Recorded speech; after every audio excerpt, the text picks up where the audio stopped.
TikTok. Ya, 1, 2, 3.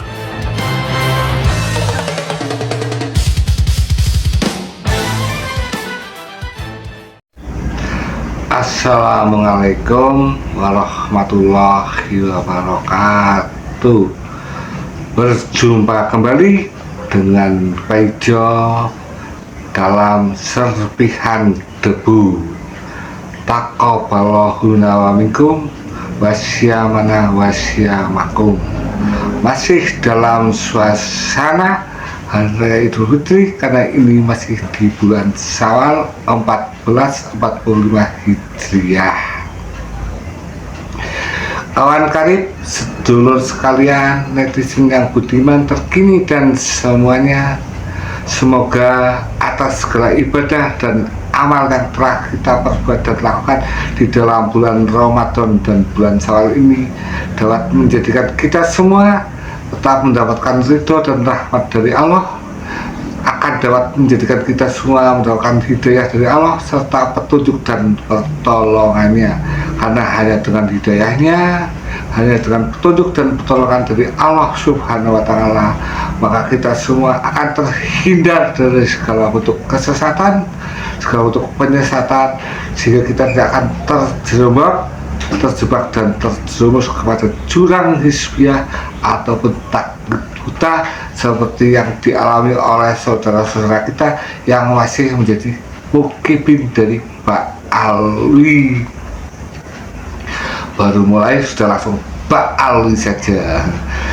Ya begitulah kawan karib dan netizen yang budiman, jika ada beberapa pihak yang berkehendak atau berkeinginan bahwasannya pembahasan tentang nasab palsu dari Mbak Alwi yang mengklaim dirinya sebagai keturunan ataupun sebagai anak susu dari Nabi Muhammad SAW akan mereda, akan dengan sendirinya kemudian jadi sepi, adalah suatu harapan dan keinginan yang sia-sia dan percuma.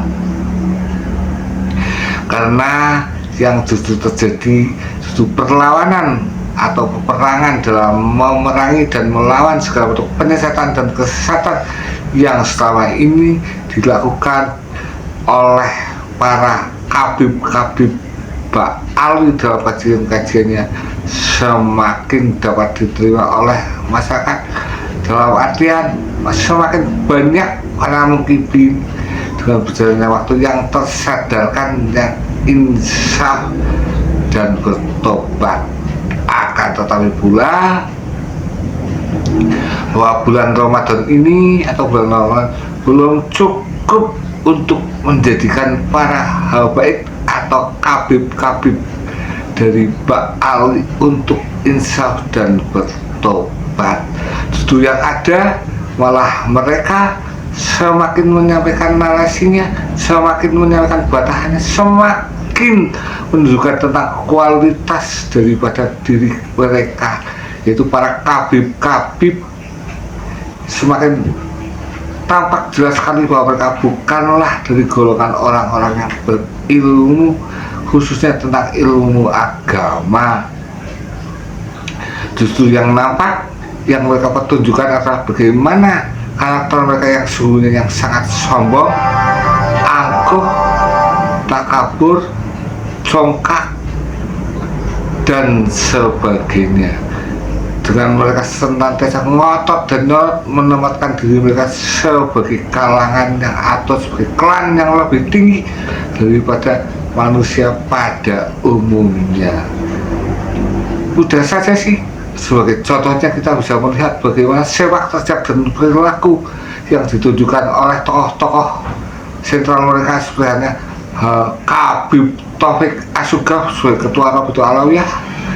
Kemudian itu ada Kabib Rizik bin Syihab yang katanya sebagai imam besarnya, dan juga sebagai panglimanya Kabib Bahar Demit yang kasus dan pembahasannya harus terus kita ikuti dan kita pantau juga. Dan ini pun ada kembali seorang Habib yang menyampaikan narasi mengatakan bahwa apa yang disampaikan oleh Kiai Haji Imaduddin Utsman Al-Bantani dan para tokoh yang lain adalah hanya sebuah fitnah terhadap para kabaib Pak Alwi. Untuk lebih mudah untuk kita pahami, mari langsung kita simak saja bagaimana kesombongan, kecokakan dan keakuhan yang memang sudah jadi karakter dan sifat daripada para kabib Pak Alwi. Yuk kita cekidot.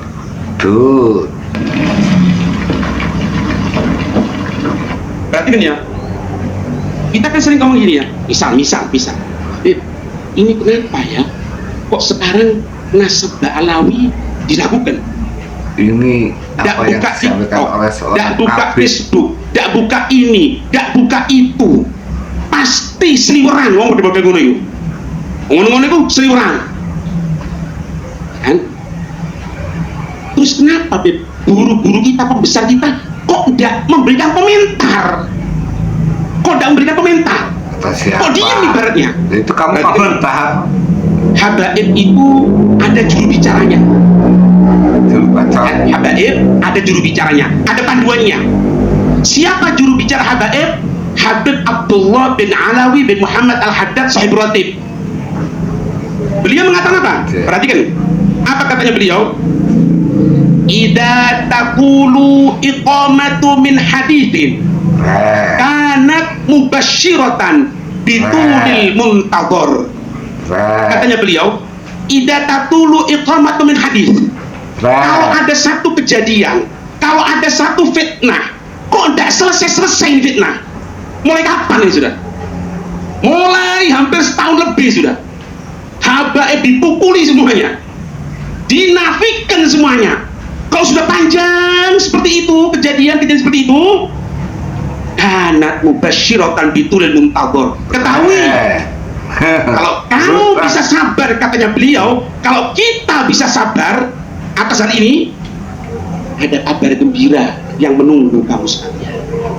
Semakin lama fitnah, semakin pahala yang besar yang disediakan oleh Allah Subhanahu wa taala.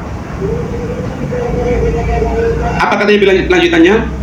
Ida an-nawaibu atlamat wa tanaktarat faskun wa iyyaka at-taharruka. Kata beliau, idan nawaibu, kalau musibah atlamat, semakin menjadi-jadi. Yang dulunya cinta sama keluarga Rasulullah, sekarang mulai ikut-ikutan boikot Habaib. Dia bukan Ba'ali, dia itu bukan keluarga Rasulullah, enak saja. Sama cemil ngomongin. Sudah seperti itu, watanak tarot, sudah menjadi-jadi seperti itu. Apa katanya beliau? Dan anak ini Pak, jangan salah tafsir, bukan anak yang ngomong, Habib Abdul Haddad. Faskun wa iya diem, jangan jawab apapun. Diem gimana? Kemudian wa iya kata haruka, hati-hati, jangan sampai kamu membuat gerakan untuk memukul mereka, jangan. Nah, itu bahas. Siapa yang ngomong? Itu bicaranya Habaib. Makanya jangan kaget. Guru-guru kita tidak nanggepi masalah ini Pak. Kalau dengan ilmu, ayo duduk. Tapi kok kebencian? Wah, diajak diskusi saya gak berani. Ini zaman ini. Kemudian Pak, katanya beliau, wahdar annan nawaiba kas-sahaib anjali fi sur'atin wa wujuduha yudghil khabar.